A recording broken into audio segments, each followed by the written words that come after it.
you how to generate your personal access token on GitHub and also to push a demo project into your repository. So I have created a brand new project just for this sake. So let's begin. Just go to your settings, and from there you go to your developer settings and click on personal access tokens, and from there generate new tokens. And here you'll have to give a note. So I'll just give I need a personal access token. You can actually type in anything, it doesn't matter. And also expiration, here you just have to pick how many, like after how many days the personal access token will expire. So if I choose 7 days, and then after 7 days I'll have to come back and generate a new personal access token. And then you can also pick like no expiration. So, and also if you either lose it or something happens, you can also come back to your account and generate a new one, so it's not an issue. From there we just click on all the checkboxes because we need all the features that GitHub provides. So yeah, after that is done, click on generate tokens, and then that will give you a token which is generated. You click that to copy. I'll just paste it here. Keep it somewhere because you'll be needing it at times.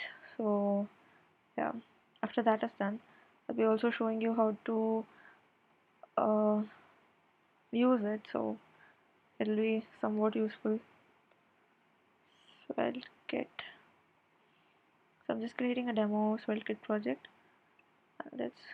I'll copy that command and let me cd into my folder.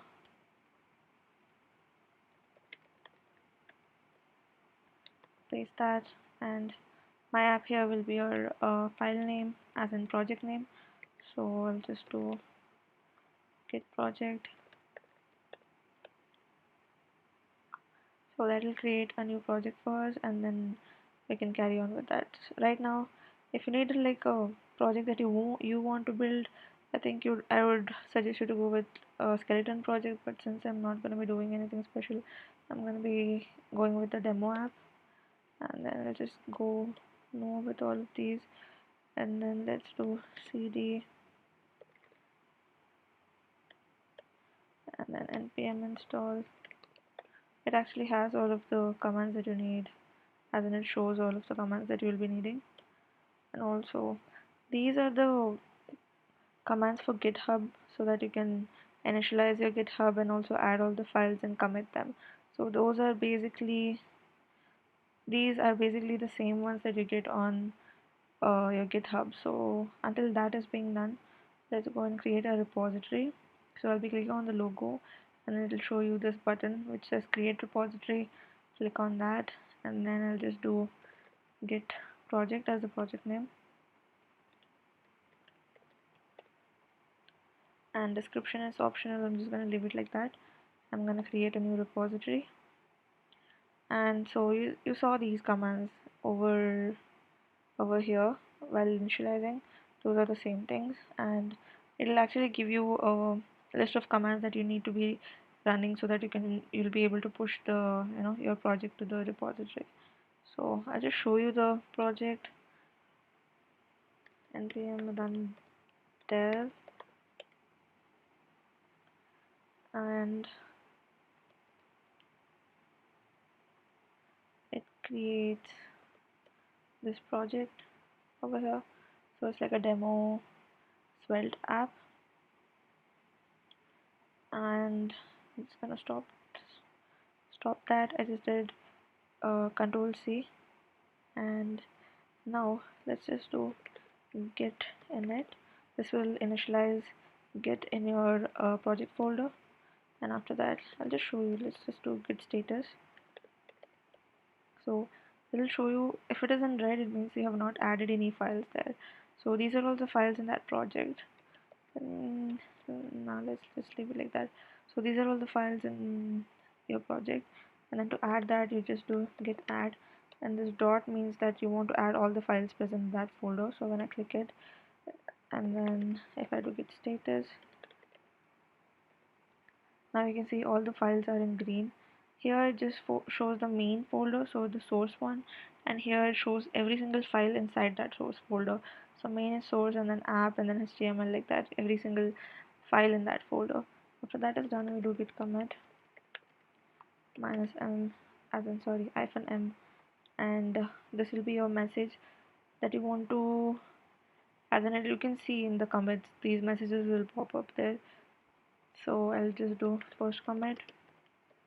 If you have done any changes in your like project, if you're working with a team, if you've done changes in a specific file, you can just mention what changes you have done.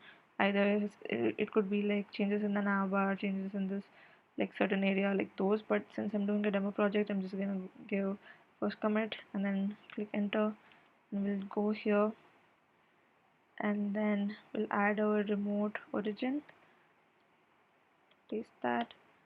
And after that is done, we'll do git branch name, paste that, and then we'll do git push that too into main origin. And if you give it some time, yeah, so it'll ask you for your sorry username, since this is the first time that you'll be pushing to your repository. So we'll go, and I'm gonna uh, yeah, I'll just do that. And then it is gonna ask for password. Here password is gonna be your personal access token, so you, this is why I told you to keep it somewhere safe, as in like paste it somewhere. I'm just gonna command V and enter. You won't be able to see what the password is because it's a password, so it won't be shown. And then after that is done, it means you have your uh, it's done pushing to your repository. So if I just go there and click on the repository, so it'll show you. So you can see here 66% Svelte and later JavaScript and all of those. So yeah, this is how you create your access, like personal access token, and also how to use it, right? And also I'll just leave this link below. So this is just like a step by step. It has, they've given some details on how to follow. You just need to follow the steps, and it'll tell you how to generate like your personal access token. So yeah, all of these. I'll just leave this in the link below. And yep, that's about it.